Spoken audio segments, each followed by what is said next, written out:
Welcome back to New World Next Week. I'm James Corbett of CorbettReport.com.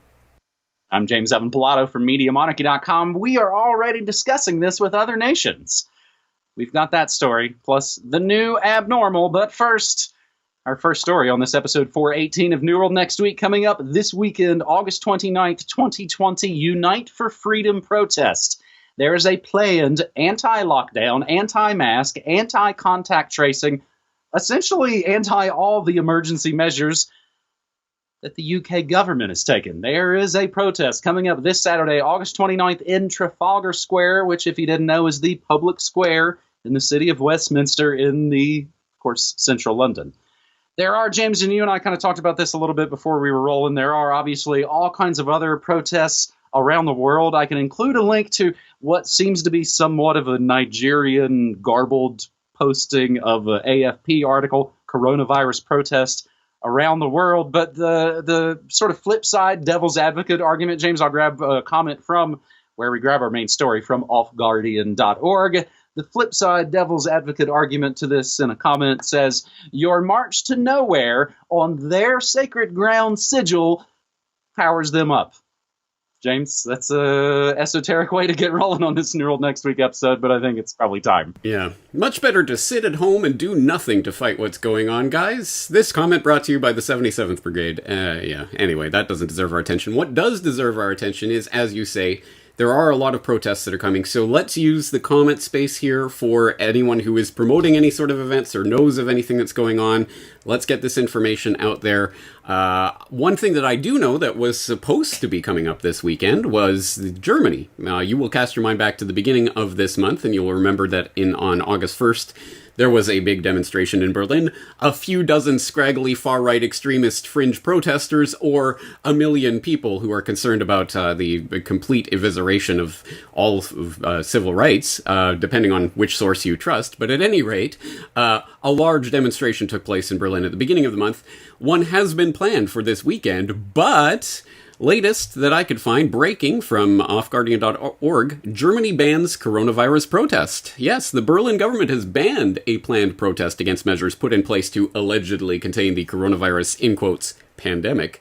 The event, scheduled for the 29th of August and coinciding with protests in other countries, including the UK, France, and Canada, has been shut down by the Berlin Senate over fears the crowd would violate the current infection protection laws. And this article goes on to absolutely lambaste this decision, coming as it does in the midst of all of the officially approved protests that are taking place around the world. I mean, for example, the anti-government protests in Belarus. We're all Belarusians now, right? Because they're against those damn Russians, mostly.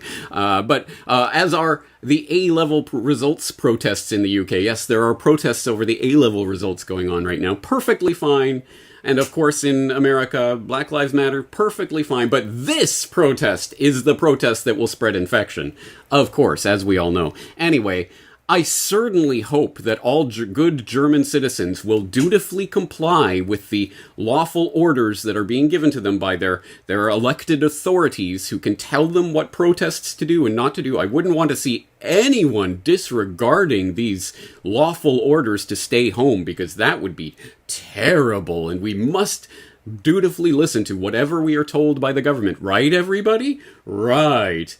Anyway, as I say, please, people who are involved in any of these actions are planning to attend them, please do spread information about them so that other people can join you, because there are many, many, many millions upon millions upon millions of people around the world who are concerned about what's happening right now, and it is time to stand up to this. If you don't understand why, please read my most recent article on Resistance is Fertile. I think it's an important read, especially for right now, because resistance is necessary, and I guarantee if people do not resist, if they just lie down and do nothing, a year from now, 5 years from now, 10 years from now, you will wish you were in the position you are in today, because it will get a hell of a lot worse. And it brings up, of course, all the historical precedents of wondering what Germany might do. How could those people have sat around while complete tyranny took? We're replaying it again right now. And it's, yeah, James, I mean, it's gone full nutball here in America. So we'll see what goes down here this weekend, and that's how we left off, I think, on our last New World Next Week episode before we took a little summertime off. We were talking about, again, the downplay of how many people actually came out. I don't know, man, there's so many things. Good grief. Again, when we go back through these episodes over these last now 6+ months, this is going to be laying out, again, so very many things. And you're talking, what about 5-10 years from now? Your kids are in plastic cages in school. I don't know what I can think up for 5 years from now, because they'd all be dead probably. James, that's the fantastic way we kick off here on episode 418 of New World Next Week. We appreciate folks giving us some time off in the summer, as we always need a little bit of time off at the very least, of course, in the dog days of summer. And we move to our second story, James, where I know our buddy Brock West, the amazing video editor of New World Next Week and everything there in the Corbett Kingdom, he was on Twitter very recently basically saying how glad he was he had made it out of Australia before they went full-on lockdown, and we'll make a couple of notes on that at the end of this episode. But I think in different similar ways, similar things are playing out in a different crown country, and that would be the one that you came from, James. The Carney-Freeland Green Reset shapes Canada's new normal. James, I didn't even know that there was already the Green Reset. Things move fast. Surprising ruptures have shaken the Canadian political landscape as Trudeau's Deputy Prime Minister, Chrystia Freeland, announced that she would add Finance Minister to her portfolio the day after scandal-ridden Bill Morneau stepped down from the position on the evening of August 16th. As Freeland gave her remarks to the press, Prime Minister Justin Trudeau also announced that Ottawa's Parliament would be requesting that the Queen's Governor-General prorogue Parliament until the end of September. All sorts of, again, somewhat arcane parliamentary procedures that, of course, us here in the States have just no idea about, myself included, whereby a new throne speech would announce a new green economic restart for the Canadian economy, James, or as more simply the Globe and Mail puts it, Freeland replaces Morneau as Finance Minister, Parliament prorogued ahead of September 23rd throne speech. James, if there is, again, a move to be made on any level of the powers that shouldn't be, they are making it. Eh? Nice. 100% yes. And so for anyone in the audience who is interested, or especially for any Canadians in the audience, I would really suggest they go and follow the link through to the Global Research article we're referring to here, because it goes through this in a lot of detail that is important, because I know that the Canadian media right now is focusing on the We Charity scandal. Oh my God, politicians are throwing money at charities that their families are connected to. Who would have thunk it? And that's the big scandal. And oh, look, they're trying to prorogue Parliament so to defer these committee meetings and all of that.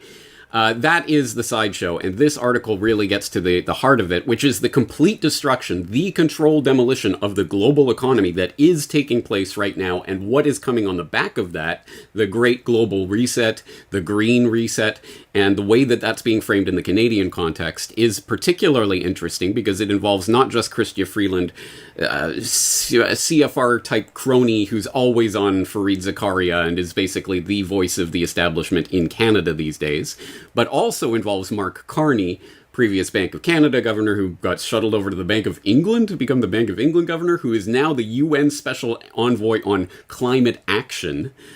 With all of that entails in this new green economy that they've been pumping. I talked about that at the end of last year. Well, as this article points out, as I didn't even notice at the time, just a couple of weeks ago, Trudeau brought Mark Carney on as a special advisor to help craft an economic recovery plan for Canada during this Great Reset time. So once again, all the globalist insiders are swirling and circling around, and as you say, making their moves right now. This is how it's taking place in the Canadian context, and of course, it's about the economic reset, but it's about the green reset, and it's about all of these things, all of the Agenda 2030 items. Well, let's move it up to 2020, and it is happening right now. So yes, there's a lot of fireworks, We Charity scandal, and all of that, but the real story is here, so I hope people will go and read this story. Well, and that's, again, there's a constant misdirection, and I often wondered and wistfully thought that, all this technology would make people be somewhat more media literate, more media savvy, but the complete opposite has been the case, sadly, at least so far. James, let's keep trudging through this rather depressing return of New World Next Week with our third and final story that isn't just one, but a bunch of stories. I think we did this somewhat recently, James. Again, it's kind of tough to keep up. Again, not that New World Next Week was ever going to cover every single comprehensive thing that happens in the week. We've always been trying to give you 3 main stories with an overview, and we used to do it in under 10 minutes. But there's so many things going on. Let me just blast through some of just some of the other news stories, James. I'll kind of set them all up, and then you can knock them all down. Updates on CRISPR, which we have talked about. New genetic engineering techniques pose numerous risks. This coming from GM Watch. And again, everything we say, just like you were talking about, it's all always down in the show notes. The risks of CRISPR gene editing not restricted to the wide range of unintended effects that can be triggered by the process of gene editing. James, we talked about this, the unintended effects, but even the things they're working on intentionally are also generating all types of errors. And we will include the PDF to this research for you in the show notes. Meanwhile, more transgenic monstrosities. Florida approves release of 750 million genetically modified mosquitoes amidst, the public outcry, where basically the Florida Keys Mosquito Control District approved themselves to do the first ever U.S. release that they're openly telling us about, I suppose, of genetically modified mosquitoes. Speaking of famine and pestilence, James, down here in New Mexico, this floors me, man. Suspect in Taos compound case found incompetent to stand trial. This is the whole article for you, 4 sentences. A judge has ordered the hospitalization for mental health treatment of a second member of an extended family confronting firearms, kidnapping, and terrorism-related charges. The case stems from a 2018 raid on a remote compound in New Mexico where a child's decomposed body was discovered. But who cares about that? Court records on Tuesday show 42-year-old Lucas Morton was found incompetent to stand trial by a federal judge and should be committed to a medical center for treatment. Case against Morton and 4 other co-defendants revolves around that abduction and death of a 3-year-old boy and allegations of plotting against government institutions. James, I said it before, I'll say it then, now I believe it. Seems like it was some sort of intelligence operation where, we've heard time and time again, the feds like to get maybe low-level folks to take part in their whole terror patsy scheme. And it seems like it got busted too soon. The feds and everybody and the cops, they let Gotti Schwartz of NBC ransack the crime scene. Oh, gosh, what's in here? Let's open drawers and look all around.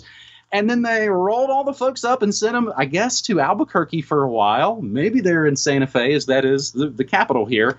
This all really seems like some sort of or deprogramming now, and it is very strange. Meanwhile, United Arab Emirates sells out Palestine for Israel. And finally, James, will just bring it all full circle. Australian drones to find people not wearing masks or driving too far from home. And this is where we are. James, I set them up, knock them down. Well, actually, I will raise the stakes a little. You raised the specter of that GM Watch article on the new genetic engineering techniques posing numerous risks, both intended and unintended. But how about this, just hot off the presses from GM Watch? Glyphosate herbicide harms even GM glyphosate-tolerant soybeans. That's a new study coming out of the Environmental Sciences Europe. And this disturbing study that I just came across just before we got on air today, could injectable micro robots one day run in your veins? This coming from the AFP that notes that microscopic 4-legged robots too small to see with the naked eye that walk when stimulated by a laser and could be injected into the body through hypodermic needles have been created and developed. At least the prototypes, or at least that's what we know about, is being openly worked about, as I always point out. Wonder what technologies are already developed in the skunk works at the Pentagon, in the bowels of DARPA and other places like that. But anyway, they're announcing it. Yeah, the microscopic robots that can be injected through hypodermic needles are just about ready to roll out, guys. And oh, by the way, did we notice mandatory vaccines? Anyway, some interesting moves happening there. As you say, too much happening right now for us to possibly keep track of all of it, so we cannot do that, but we do try to keep track of some stories that hopefully other people are not covering that we can bring some attention to. And let's bring it back to the note of actions and protests and things that are happening this weekend. I want to hear about them. If you know of anything that's going on, let's find out about it, and let's keep bringing this information forward. It's only all working together that we can hope to try just keep up with this flow of information. James, I foolishly yet entertainingly try to actually cover nearly every single thing on my Morning Monarchy broadcast. I've got it sort of compartmentalized, 5 different subjects, 5 days a week. I try and cover a little bit of everything. And again, I would really, especially now, people have probably never been more receptive. Even if you find me super annoying, go get the links from the website, share the stories, and go do more research. And that's, again, we've been trying to do this for, James, my 15th anniversary of doing Media Monarchy is coming up quite soon. So we'll wrap this thing up by mentioning, yeah, indeed, I do. I stream 40 hours a week, Monday through Friday, 9 to 5, news, music, memes, and more. I try and do it like a radio station. So people support me in all kinds of ways. Again, we don't actually really care so much of the platform. I know those become big flashpoints every now and again, and it'll probably happen again. Patreon, PayPal, crypto, post office box, any number of ways. And again, speaking of that post office box, James, before I throw it back to you, in the batch of stuff, somebody actually sent me €1 the other day. It's kind of like, not sure what to do with this. I'm not exchange it at my bank. So I basically put it in the place where I've got precious metals that people have sent, all kinds of currency rolled up, all kinds of other ways. Again, putting it literally under your mattress is way better than getting charged for the privilege of the banksters holding your money, James. And something we've basically talked about off air is something I think you're going to talk about right now. I appreciate you. That's right. And I was just thinking you could hold that euro for when you take your European vacation after you get your COVID pass or whatever they're going to roll out, right? Well, anyway, yes, there are people who are often asking me, do you take cash? Do you take checks? Do you take money orders? I do not, because they do not play well with the banking system over here in Japan. But if you are in the US of A and are not interested in credit cards and online payments, fair enough. You can direct your payments for Corbett Report membership to Media Monarchy. Media Monarchy does have a post office box there in Santa Fe, New Mexico. So direct your check, money order, cash, whatever, to that location, and James will forward it on to me. We'll get you hooked up for subscription that way. Obviously, you will also have to send an email address that I can contact you at to make sure that you're all hooked up with your membership. But there you go. So there's a different way to get on board with the Corbett Report if you want to, and help out James as well. So win-win for everyone. Absolutely. And there have been people that write both you and I about this sort of situation. Again, there was a guy, basically Rich, last week or so. He was like, man, can I send you a check and you'll split it and you'll send Corbett half of it? Absolutely, buddy. It's so weird, James. You and I have never really talked this intricately about this kind of stuff to even have to be like, make sure you make the checks out to James Evan Pilato. Again, we'll include all of that in the show notes at the bottom of every page on MediaMonarchy.com. I do have my full mailing address for the post office box. And it's a fantastic way. And I mean, almost without fail, you hear from people you've never heard from before. It's hearing from people that aren't on YouTube, that aren't on the controlled platforms, that usually even are maybe a couple years older than you and I, James. And it's a whole other part of the segment, whole other part of the audience. It's fantastic. It's a whole other part of the community. So we will include, of course, all of that in the show notes. James, I appreciate you, buddy. Again, feels a little shilly. You and I aren't really that way, but these are odd times, and I think we got to do it. You know, so I didn't even think about that, but yes, make your checks and money orders payable to James Evan Pilato. Otherwise, we'll have no way to cash it. So, yes. Anyway, yes, looking forward to doing it again next week. We can't cover it all, but we'll cover as much as we can. So let's do it again. All right. Thanks, buddy. Take care.